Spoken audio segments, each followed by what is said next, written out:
Hey everyone, thanks for joining. Today I'm speaking with Tom Flanagan. Tom is a professor emeritus of poli-sci at the University of Calgary, and he's also doing work with the Indian Residential School Research Group. All right, Tom, thank you for coming on. My pleasure. Um, so I'd reached out to the uh, the Residential School Research Group because it's something I've been talking about for a little bit. I've had a couple of guests on where we've discussed this, and um, either wholly or tangentially. I was just wondering first if you could talk a little bit about the group, like why it formed and what you're looking into, like what kind of stuff you're looking at, like what was the impetus to start the group and where is it headed? Yeah. Well, the group is really just a network of people. We don't have a formal organization. It's really just an email chat group. There's about 2 dozen members. And it formed in the wake of the Kamloops announcements in May of 2021. And it was the nucleus of the group, and I was not one of the original members, but the nucleus of the group was some people who had written previously about Indian residential schools. And then others of us got engaged because we thought that there's got to be something wrong with the Kamloops announcement about the mass grave. It just didn't sound right. And so groups started getting getting larger. The members are mostly retired people. I mean, that's an indicator today. It's hard to talk about this issue if you're still employed. You have a real risk of getting canceled, fired from your job. So it's kind of safer to be retired. So we have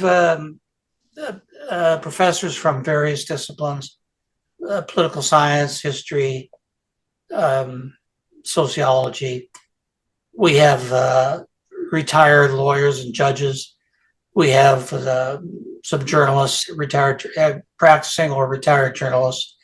We have a few people who are just interested citizens, don't have an obvious professional credential, but they're interested in this topic.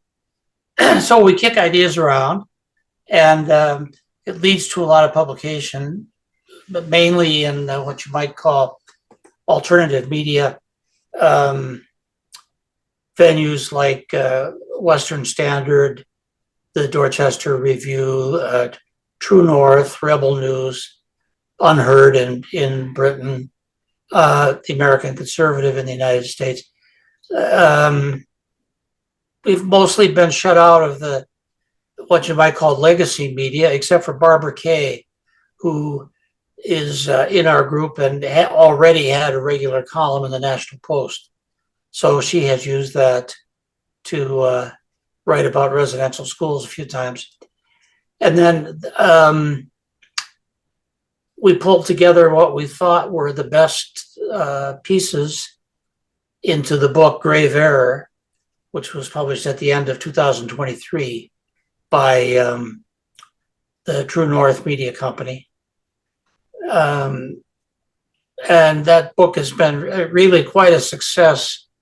It's sold only on Amazon, and I can't give you numbers of sales, but it's been very, very successful. Word of mouth, partly, and also it has received a lot of coverage in alternative media. It's been, reviewed and covered in all the outlets that I just mentioned.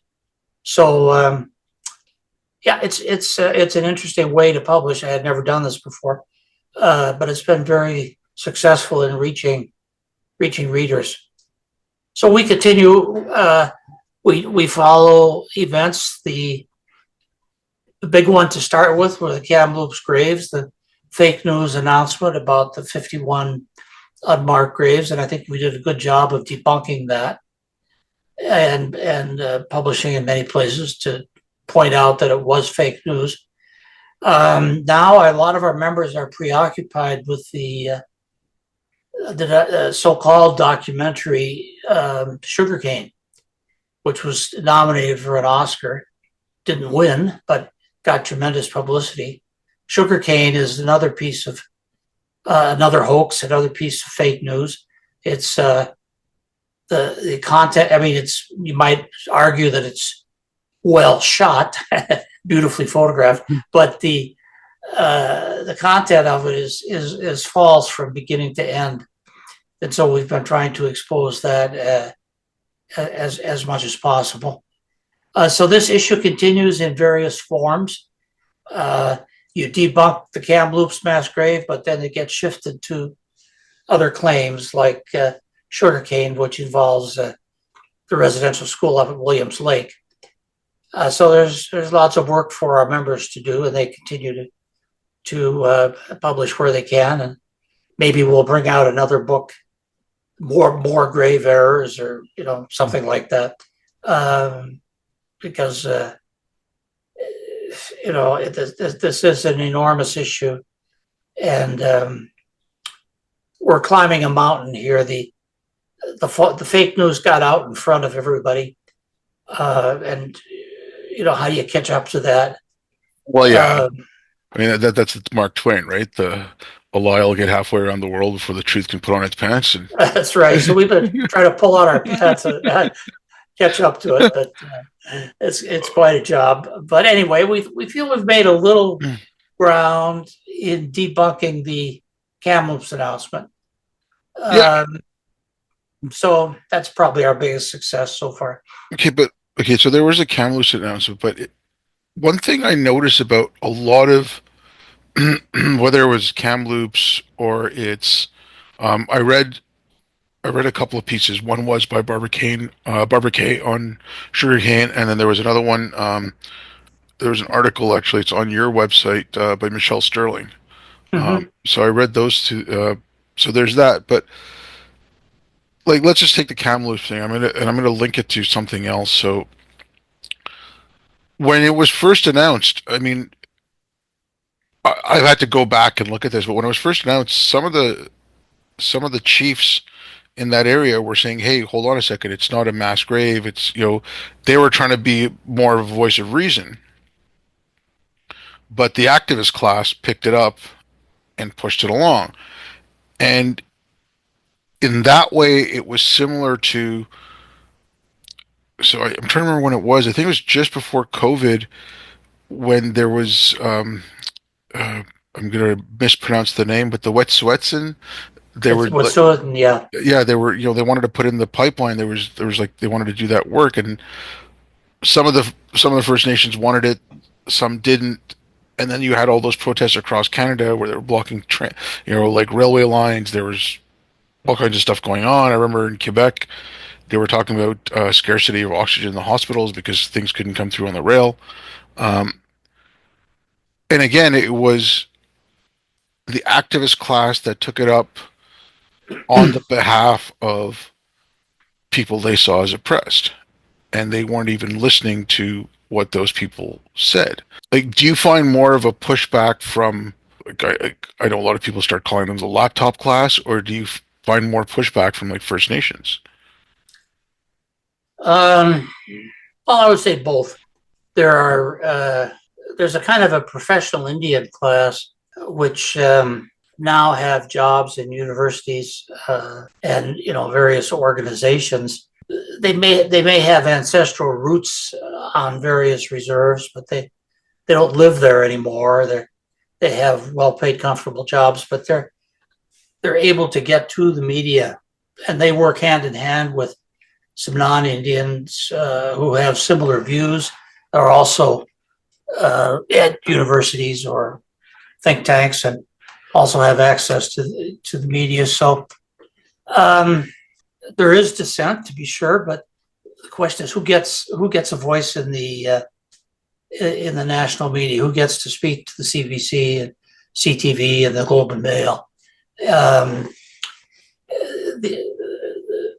You're referring to some chiefs at the beginning, around the time of the Kamloops announcement. So what happened? Kamloops came first in late May 2021, and then there were some echo announcements, quite a few of them from other Indian sites of other Indian residential schools in Western Canada mostly. But some of the chiefs said, look, what you're doing is using ground penetrating radar in areas that are known to be cemeteries. You're not really discovering anything. We know that there were burials there, and these cemeteries were not just for the schools. In fact, they weren't mainly for the schools. There may have been an occasional student who died probably of tuberculosis who may have been buried here, but these were community cemeteries for the First Nation, sometimes for a local white community as well. So some chiefs did speak out and say, hey, wait a minute, you're going way too far. But the voices that got repeated in the media were those that were claiming national genocide and thousands of children died and were murdered and really extreme claims. These are the ones that have been picked up. I think they get picked up because they fit. You mentioned before we started studying critical race theory and other versions of woke philosophy. This is basically a dualistic view of the world, which divides people into oppressors and oppressed. So the claim that that there were murdered children who were secretly buried at the residential schools fits perfectly into the woke perspective of the oppressor and the oppressed.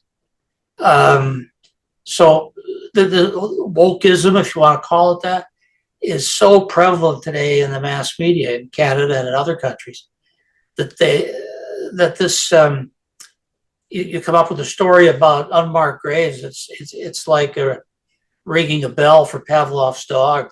They're just conditioned to accept something like that without asking the most basic questions about how could this be true? Who are these children? Why didn't their parents go looking for them? And questions like that. They just repeat the stories.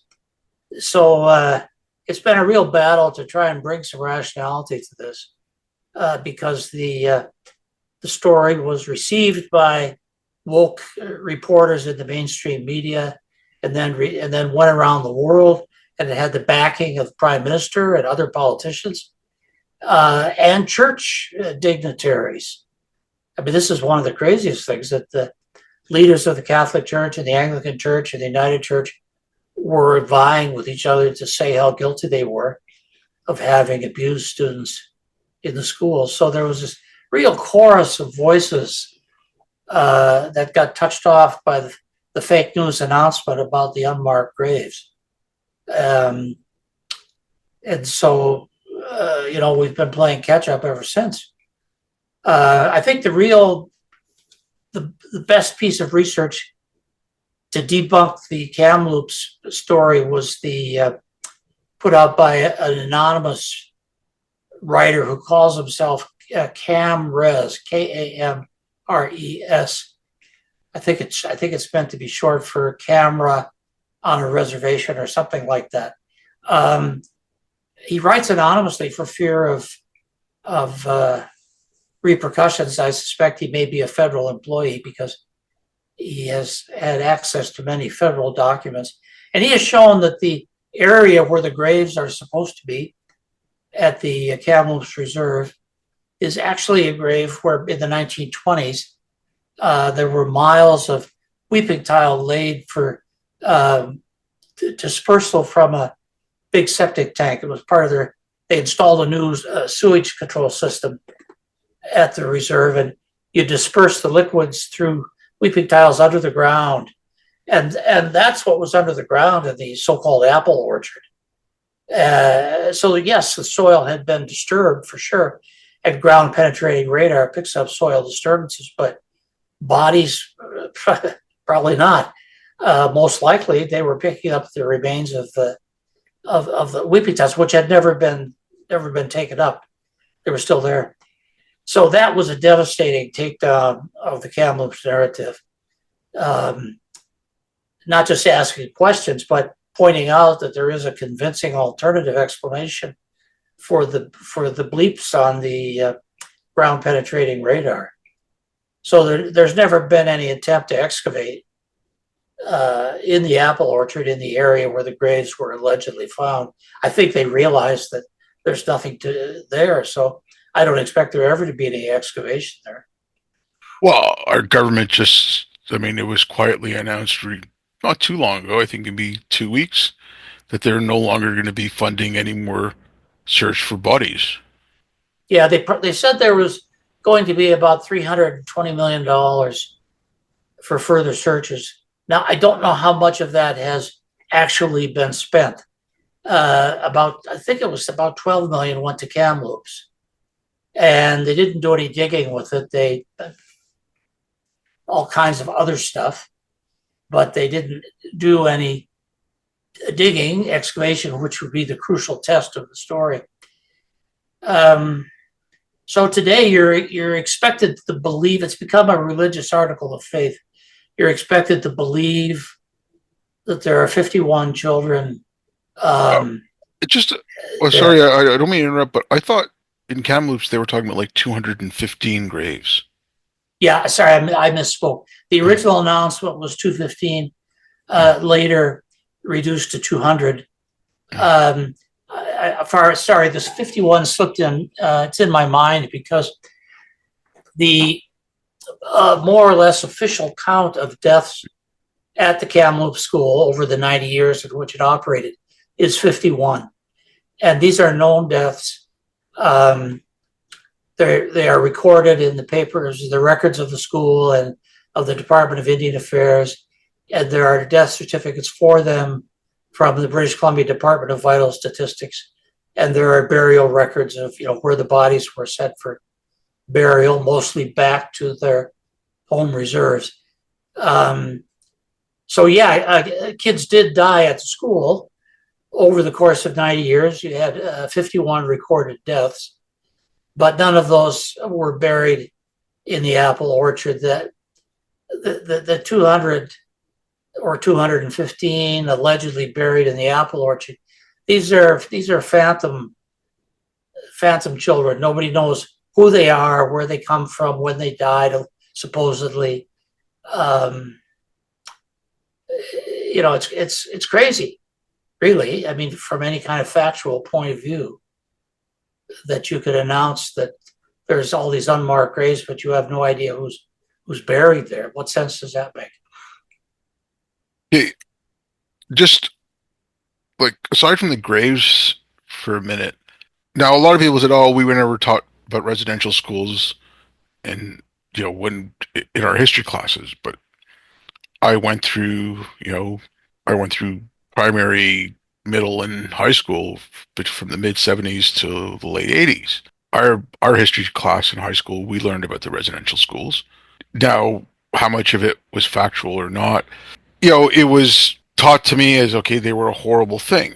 Now, after the Kamloops story broke, like I said, there were a few articles written. Terry Glavin wrote a good piece. There were a couple others, and I just started looking into some of it. Look, I'm not going to go on the side of it was all peachy keen, there was nothing wrong. It didn't seem like it was as bad as people were saying. I'm not like again, I don't. I'm not trying to make any judgment call one way or the other. Was like I'm not saying residential schools were good or bad, but I'm just saying like it wasn't the horror that it was made out to be.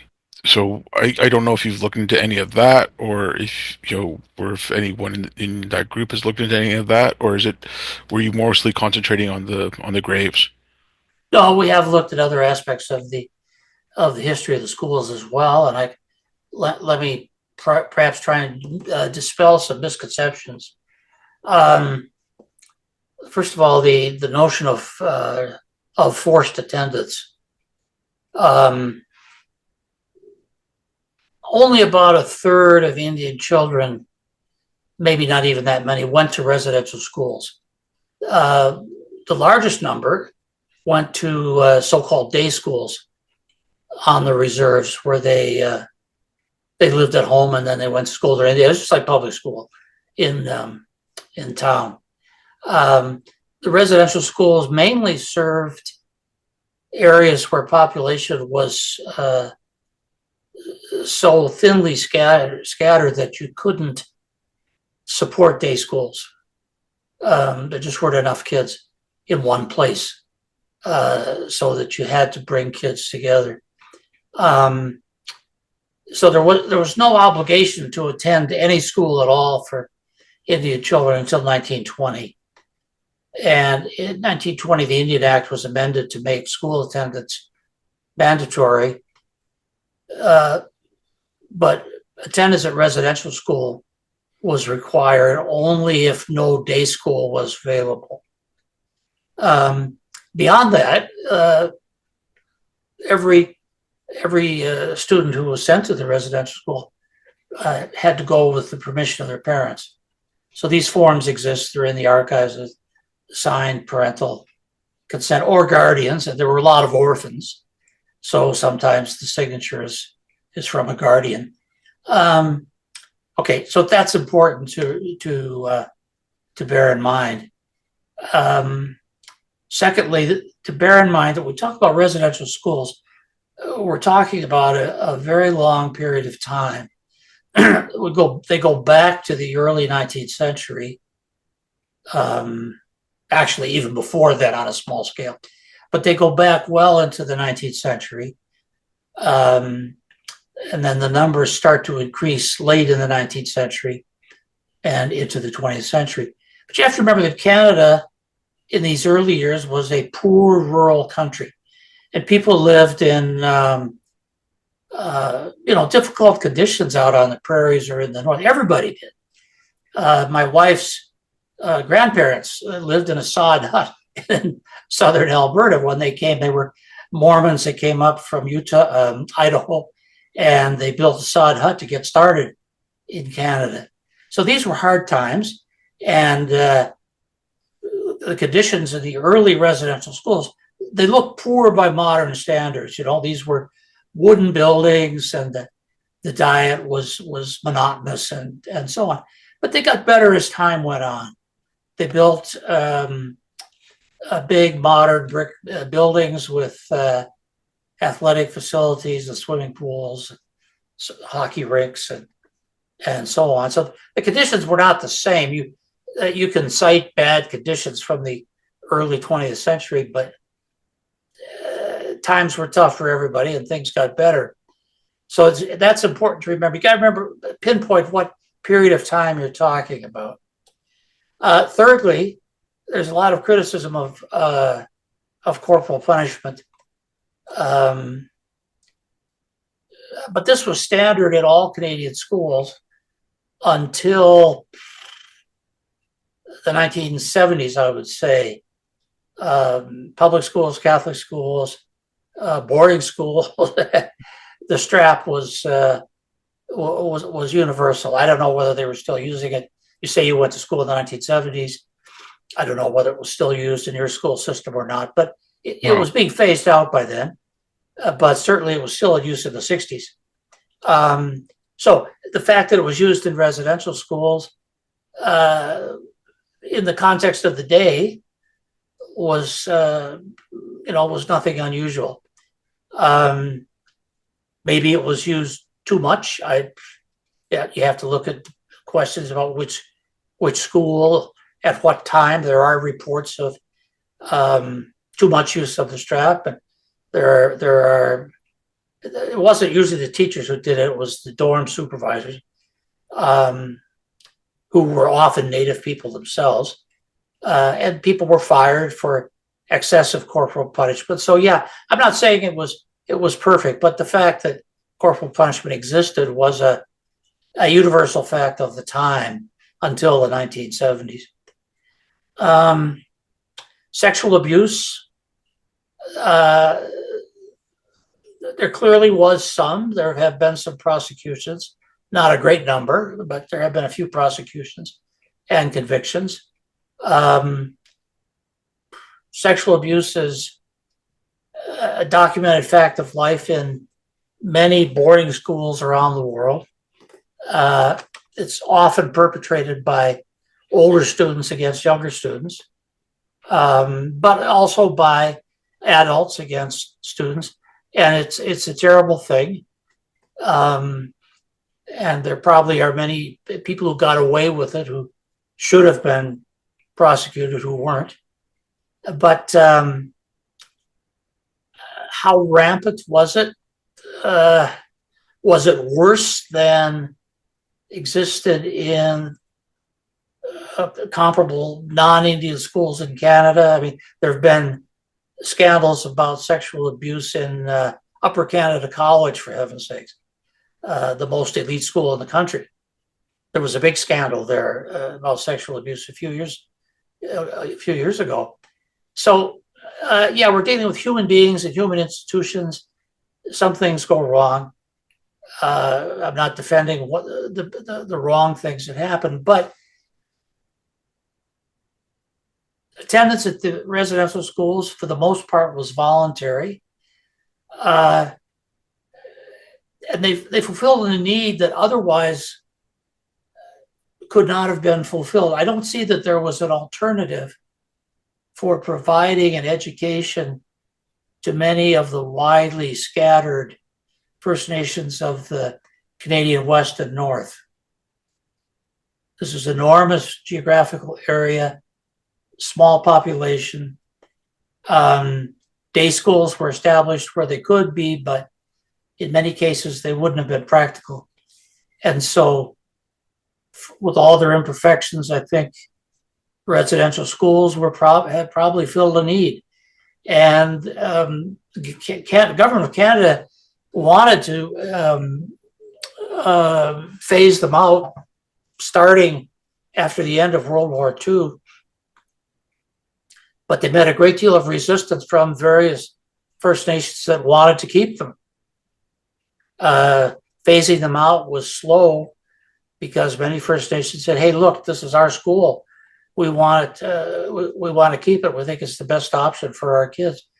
Yeah, actually, I'd read about some of the schools. I think because a lot of people bring up the last one was closed in the 90s in Saskatchewan. 96, yeah. Yeah, but that one was taken over by the First Nations in the late 60s, early 70s. They took it over themselves and ran it themselves until it closed.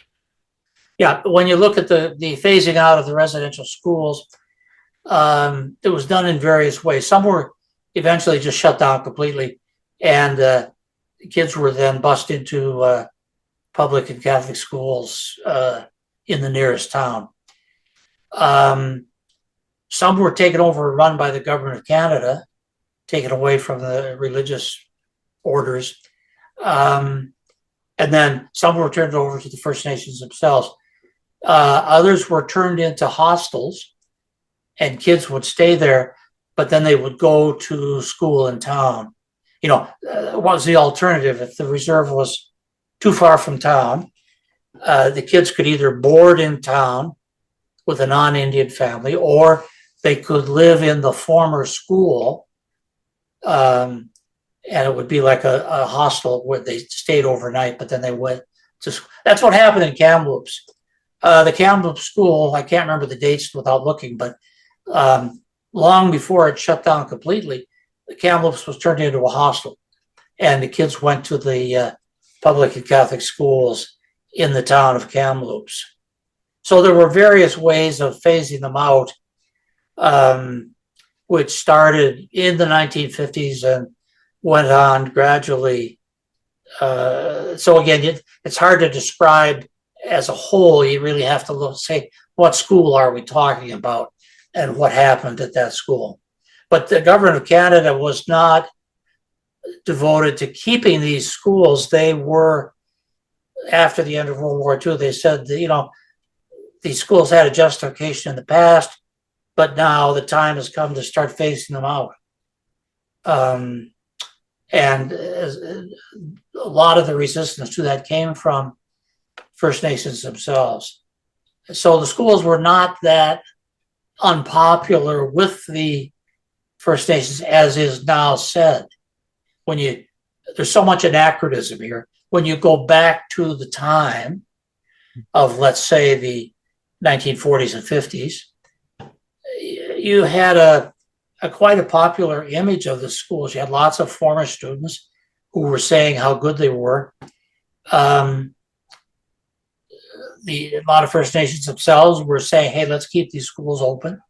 maybe we will run them ourselves, but let's keep them open. You didn't start to get a bad press until after 1990, when Phil Fontaine went on CBC television show and talked about how he had been sexually abused at his school in Manitoba. Even that's not entirely clear. He later than that he later said that described the sexual abuse as simply having to be required to shower with groups of boys while they were superintended by a priest. But what else are you going to do with a bunch of grade school kids sent in to shower? There's going to be horseplay unless somebody is there to tone it down. Certainly, when I was a kid, that's what always happened in the showers, without some supervision. So I don't even know for sure how serious Phil's allegations were. But anyway, they were taken as serious. And it's from 1990 that you start to get numerous allegations of sexual abuse, which finally culminated in the residential school settlement and the big payout of $5 billion in compensation to former students. But prior to 1990, that kind of image of the residential schools, it simply did not exist. There were isolated complaints about this school and that school being too strict, it's bad food, etc. But as a whole, the residential schools were a respected part of Canadian society up until about 1990. It would be my view. If you get away from an anachronistic looking back from 2025 and saying how horrible conditions were in 1945, if you go back to what it was like in 1945, before the discovery of streptomycin, when TB was a killer and kids died from TB, sadly. But my uncle's wife also died from TB in the 1940s. George Orwell died of TB in the 1940s. It was a killer. So anachronism is huge. Today we say, hey, TB, so what? No big deal. It can be cured. That hardly exists in Canada. But at the time, you had TB sanatoriums everywhere, and it was a killer for everybody, including kids at residential schools. So yes, students died, and that's sad, but they were dying in what's forgotten is they were dying in equal numbers if they went to day schools on reserves. The infection, locus of infection of TB was the reserves. Kids came to the residential schools already carrying the bacillus, some in a latent form that didn't cause symptoms, but virtually everybody who came to the schools had already been exposed. And so some became sick and died in the schools. Others became sick and died back on their home reserves if they were attending a day school. So. Yeah, I mean, like I said, there's a lot, and I've only scratched the surface of when I was looking at this, but certain things about the residential schools, and again, I don't know how much of this is true or not, but the phrase "kill the Indian and the child" kept coming up. I bring that up. Okay, so I spent about 5.5 years in Inuit communities in northern Quebec. One of the things I noticed about the schools was, and this was also from speaking to people, in the communities and stuff, they wanted their kids to learn, but at the same point, they wanted to keep very strong traditional values. And sometimes that came into conflict. So if you wanted to go hunting, you take your kids hunting, but then you have to pull them out of school so you can go hunting for a couple of weeks, right? Like things like that. There was also some stuff I heard And this was coming from people who were Inuit, that when people left, went to college, like so in Quebec it was CEGEP, and then they went to CEGEP, and then they went to university, and they came back.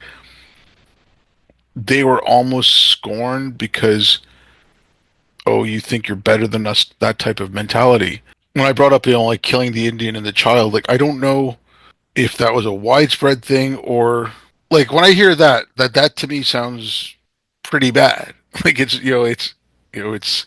um but I like where was that in the goal, or like again was that one of those myths that came up around the schools and stuff like that? Yeah. Well, first of all, that phrase, it's not a Canadian phrase. It's a sort of a condensation of something that an American general said in a different context. It was never adopted as a statement of policy in Canada. The Canadian policy was to try and make Native people who attended the schools, to make them able to function in a modern society, which initially was an agricultural society. Now it's became industrial, and then now I probably would call it post-industrial. But in any case, yes, the schools deliberately were modeled on boarding schools in French or English Canada, where you went for the whole year and you had formal study of Western style subjects like arithmetic and reading and writing and geography and religion. These were all run by churches, either Catholic orders or Protestant missionary societies. It wasn't the kids were required to French or English, depending on where the school was, mainly English, but there were some French ones too. The kids who came were typically drawn from multiple reserves, and they came speaking different native language. The only possibility of communication was to use English. And it was an immersion program. And so the teachers were reminding the kids to speak English. And yes, at times, in some schools, sometimes if kids would not make the effort, they got the strap on their hands. And they were required to study European Western style subjects. But the schools also, and again, they varied a lot, but when you look at the records of individual schools, many of them had native style festivals. Many of the missionaries devoted themselves to learning and recording the native languages. Our knowledge of the Indian languages today is due in large part to the efforts of missionaries who compile dictionaries and grammars of these languages. The kids were not in the school all the time. They went home at summer. They went home at Christmas, if that was depending on distances, but they mostly could go home at Christmas too. Some of the schools were not too far from their homes, and they could even go home on weekends. So they weren't totally cut off from their families. The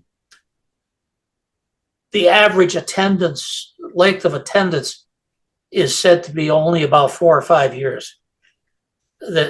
In theory, the schools ran from age 7 through 15, so you could attend for 10 years. But it appears that and some students did say that whole time. And if they went through the whole 10 years when they came out, yeah, they had adopted a whole lot of Canadian ways. But those kids who only went for 4 or 5 years, how much do you pick up in that length of time? So I think that is exaggerated. But yeah, the point was to teach the kids a European language, either English or French, to give them a Christian religion, including morality, Christian ideas about morality, to give them a useful trade, which for boys typically meant either agricultural or sometimes a manual trade like carpentry. For the girls, meant mainly sewing and other household types of things, which might suit them to be a homemaker or perhaps a maid while they were younger. But these were the employment opportunities that existed at the time. And so that was the hope, that the kids coming out of the schools could find useful employment and would be able to run more of a European style or Canadian style home with higher standards of cleanliness, for example. So these were the goals of the residential schools. And most of the children who attended for a few years went back to their home communities. They didn't lose their culture. There were a few who graduated and moved out of the Indian culture into more of a Canadian type of culture. They may have married a non-Indian, and you can find examples of that. But the majority of the kids went back to their homes after having spent a few years, and their parents were satisfied if they had picked up enough English to be able to deal with the merchants and read instructions for farm machinery and things like that. Now, is that killing the Indian? I think that's a really exaggerated. As I say, first of all, it's not a Canadian phrase, and secondly, I think it's really exaggerated as to what the schools did for most students. Yeah, like I said, when I first read that, like I said, I mean, instinctively, I'm like, okay, that's wrong. I was trying to find out more about it, and I think it was Barbara Kay. She'd written something about it where I think she said it was something similar to what you said, except that this was only used in a couple of instances by a couple of people. It was never formally policy in Canada to. Oh no, never formally. The formal policy was to make Indians able to function in the white man's society. Now you can call that assimilation if you want, but to make them self-supporting so that the government would no longer have to supply support for them. And the hope was that they, in time, would be able to subdivide the reserves, turn them into private property.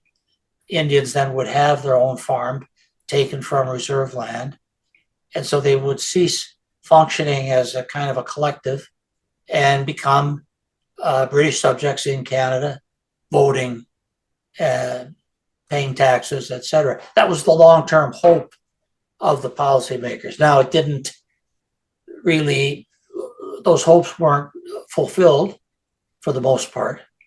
But the schools were supposed to be part of that to get the Indians to that point.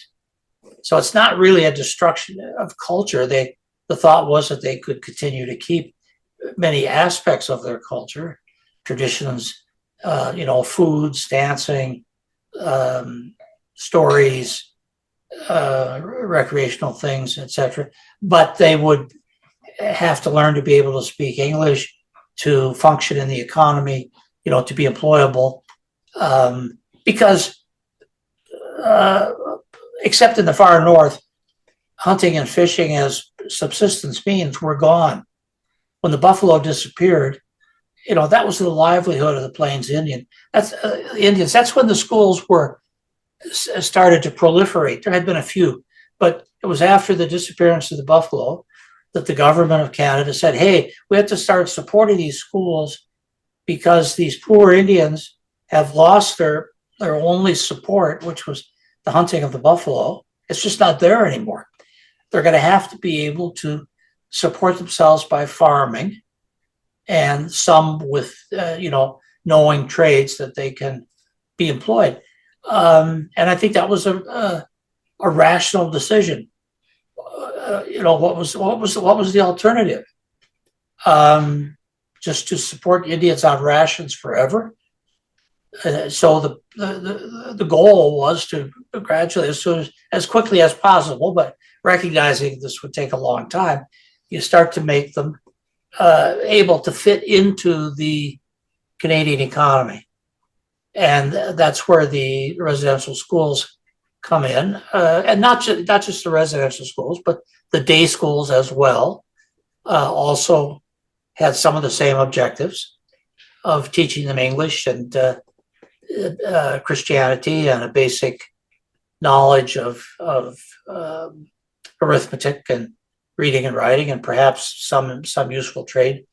All the educational efforts were pointed in the same direction, and I can't see any alternative to that. I mean, what would we think today if Indians had been left without education?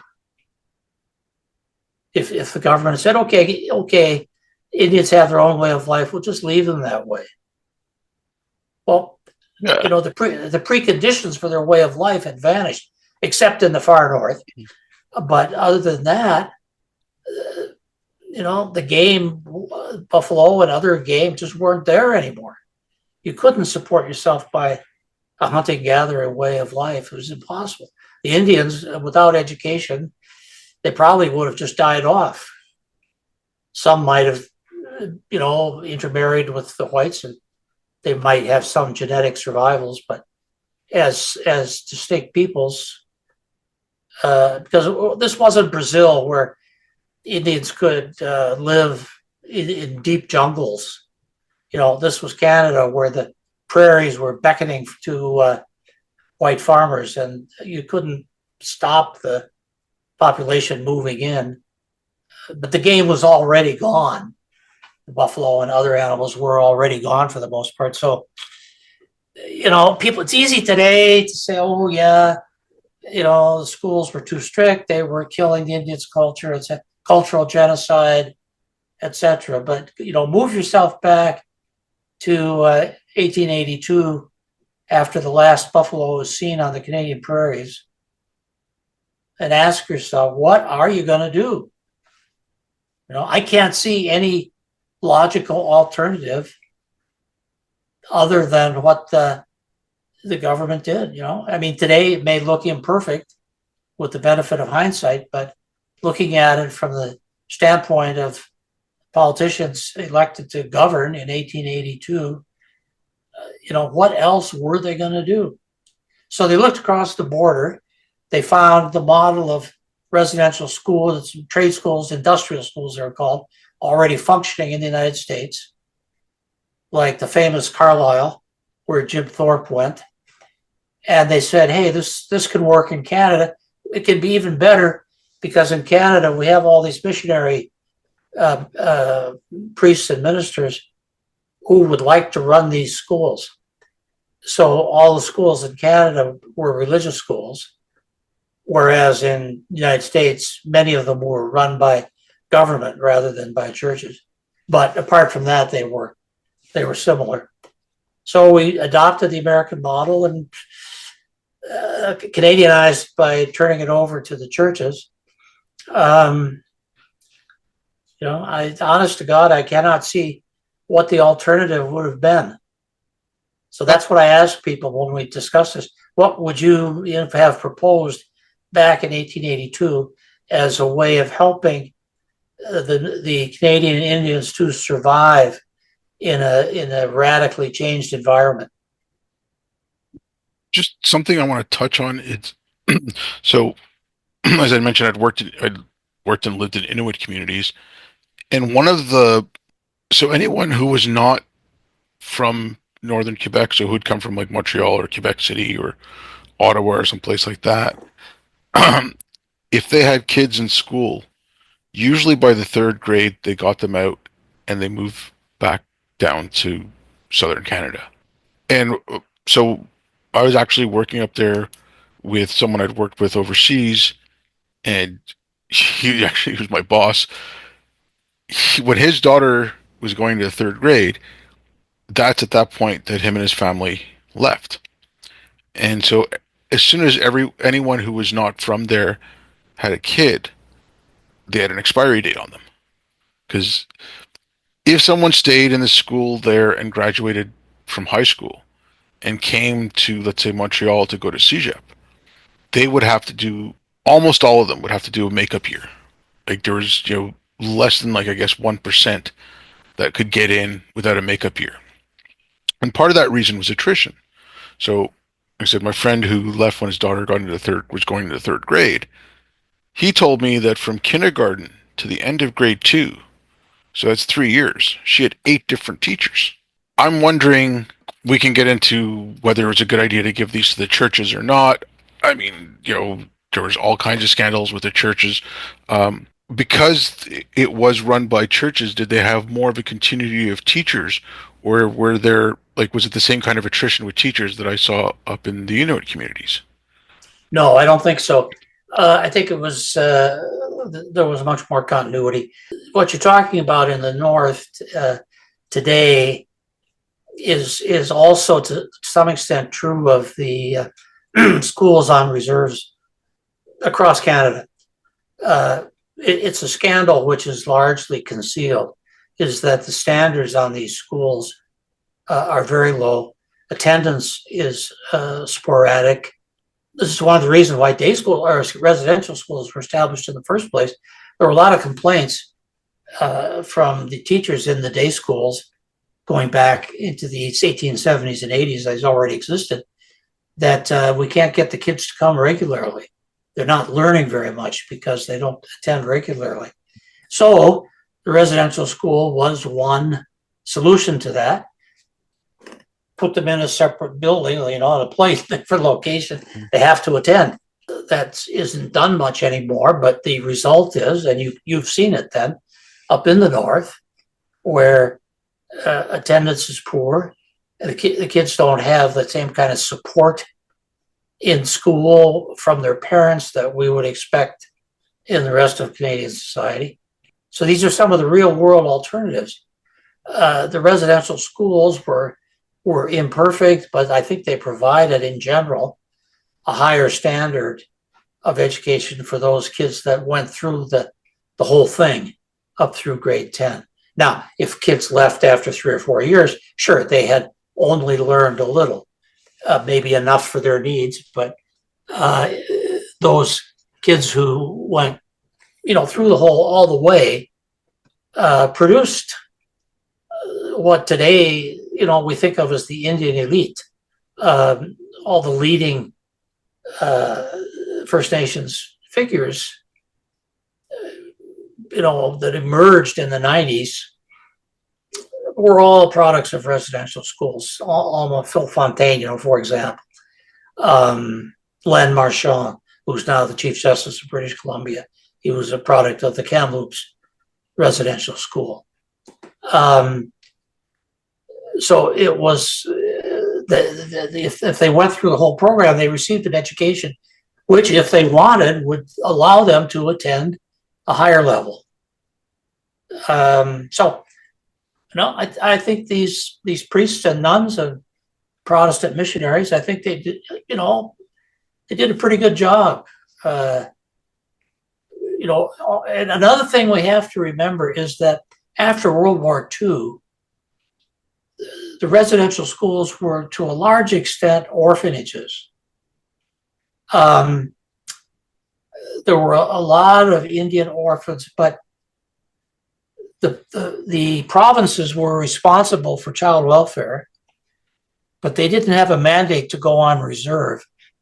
The reserves were, like a federal enclave, but the federal government had no expertise in child welfare, didn't really provide a means to look after neglected or abandoned children.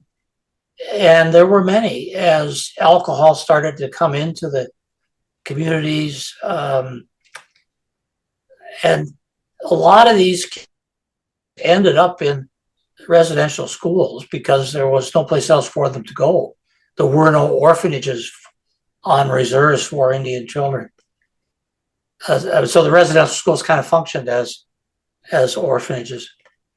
So the schools were taking in what today we might call battered children in many cases. Kids that had a very rough time of it because their parents had become alcoholic, and the kids were passed around and beaten by their parents. And so the residential schools took them in. So this is not Upper Canada College taking in the children of the wealthiest kids in Toronto, the wealthiest children in Toronto. These are like welfare institutions. So I think they did a miraculous job considering the burden they had of dealing with kids that today would probably be diagnosed with post-traumatic syndrome because of the rough ride that they had in the early years on the res.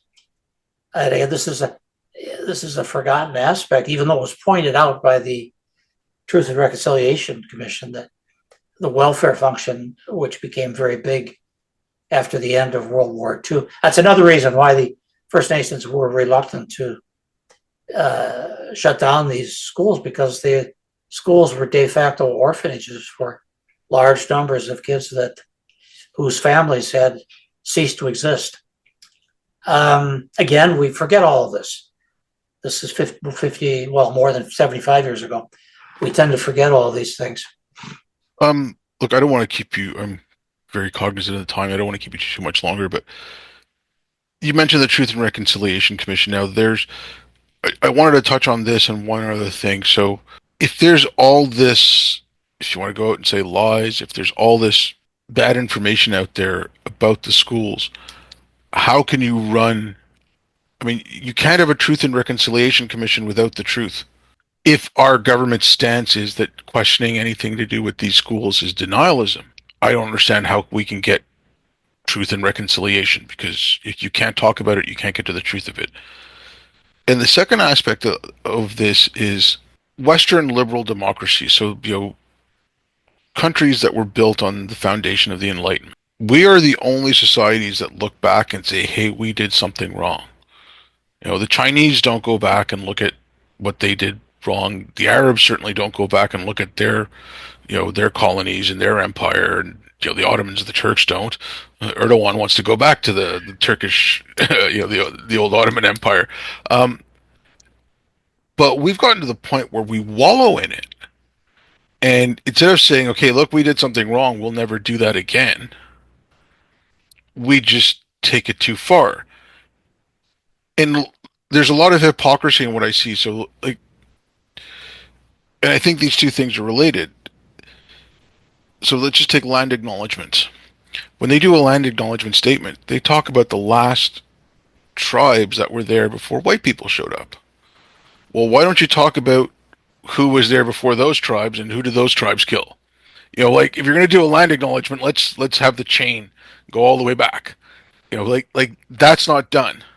It was only wrong when it was done by, and I'm not even white, for Christ's sakes. Like, it was only wrong when it was done by white people, and it's like it's this myopia, and I think that's the same thing behind the truth. Like, I'm not saying wholly everyone in it, but like the way our government talks about it, like, you're not getting truth or reconciliation because you're basing it on bad information. I mean, like I said, if you want to call it lies, call it lies. Like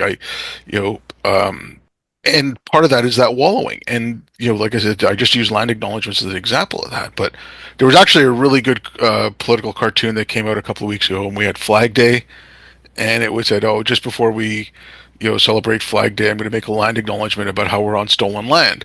And it was like, that's basically Trudeau's government stance is right now, anyways, when they're becoming all patriotic, that yeah, we're on stolen land, but let's be proud of our country. Like, it's Yeah. Well, first of all, Obed, you look pretty white to me. I'd say you just look kind of tan. Yeah, you look like a lot of white people with a good tan. And of course, you speak perfect English. So, I mean, what's the difference? Yeah. Yeah, the Truth and Reconciliation Commission actually accumulated a lot of evidence that could have been used for a more balanced set of final recommendations.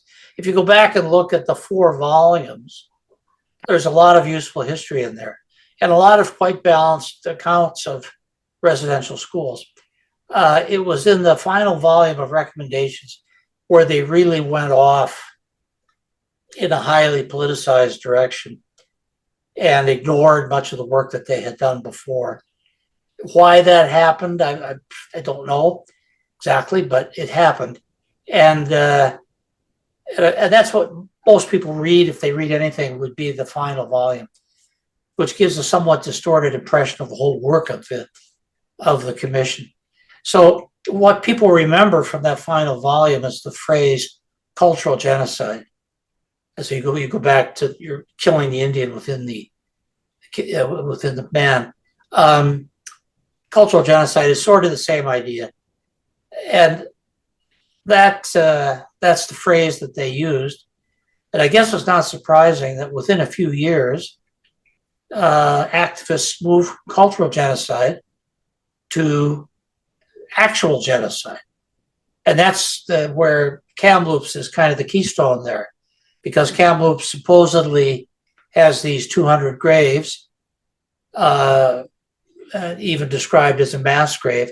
So it starts to sound like the kind of genocide that you got in Yugoslavia or Rwanda or some parts of the Middle East.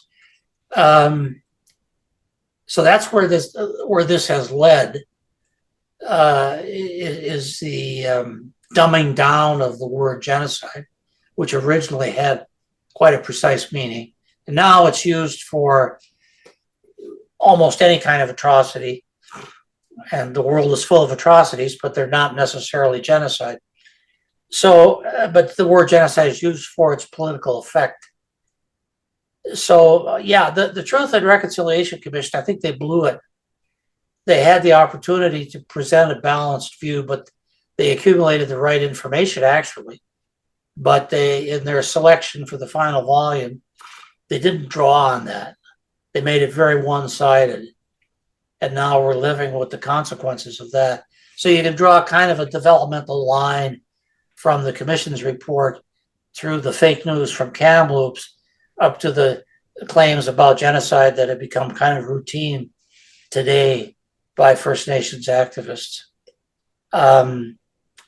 So it fuels a political movement of demands of various kinds. It has rhetorical usefulness, I guess, but of course, the words lose their effect over time. If you constantly say genocide, after a while, people start to shrug. I think it loses its shock effect. I don't know what the next word will be, but I okay, but I mean, like with the whole genocide thing too. I pointed out to some of my friends who freak out about Trump saying we're going to be the 51st state and all that, right? Every country on the planet is signatory to a treaty that says if there's genocide happening, you are obliged to step in and take whatever means necessary to stop the genocide, up to and including military. Now, Rwanda, they stepped in, but a bit too late. I worked in Bosnia, so I I know about know about the history and stuff quite a bit, and they stepped in there, but again, it was a little late. There was a lot of massacres that happened before they actually did step in. But by Trudeau saying that Canada committed genocide, and I believe he said we're still committing genocide because there was that report of the First Nations women. I think over 30 years, or something like 3,000 women killed, and most were killed by First Nations. yeah, He called that a genocide. So if Trudeau wants to insist that Canada is committing genocide, and if that's the stance of our government, Trump is within his rights, and in fact, he's legally obliged to step in and stop the genocide. So, no, but I mean, if you're worried about that, you're giving him an open invite. Look, I'm not a Trump supporter. I think the man's a moron, and he's completely unpredictable. And I don't think he knows what he's going to do from the one minute to the next. But honestly, you're giving him an out. You're like saying, "Come on in, we're committing genocide." yeah. If we want to insist, he's got some legal standing to say, okay, they're committing genocide. I'm going to go and stop it. Like, No, the people who declare this are actually not serious because they don't do anything about it. yeah, You're right. You're right. They don't take the measures. Um, the there's a House of Commons resolution in 2022 uh, declaring that the treatment of people in the Indian residential schools amounted to genocide. Yeah, and then everybody yawns and goes on. Nothing happens as a result of that. It's just political theater, and it devalues the use of the term. I have to say, in passing, you should get somebody to interview you on your show because you must have had a very interesting life if you were in Afghanistan and uh, Bosnia and up north. I mean, what were you doing in all these places? Black ops or? no, no, no.